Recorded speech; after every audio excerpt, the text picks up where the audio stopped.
Homemade caramel, a great ingredient for so many recipes. Just a pinch of flaked salt and a splash of good vanilla. And you've got magic in a jar.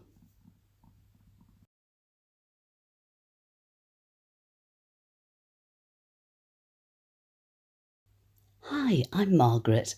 Let's make some caramel.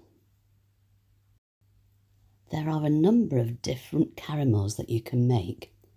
This is my tried and tested recipe that I've used for lots of different makes and bakes.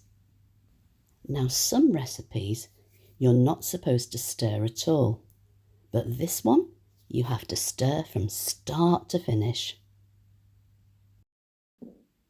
Granulated sugar is the best sugar for this. When it's heated in a pan, it starts to clump together first of all. You can see it just starting to change colour now, and very soon it will start to melt.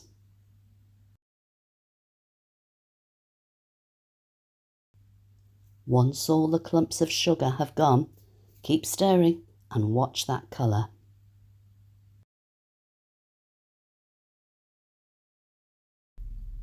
When it's a gorgeous golden brown, we can turn off the heat and add the knobs of butter. But carefully does it. This mixture is so hot it will bubble, so mind your fingers. At this stage, give it a good stir until all the butter has disappeared.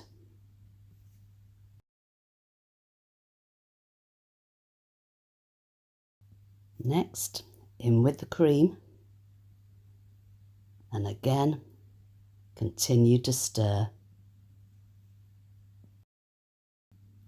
Both the butter and the cream were at room temperature before they went into the pot.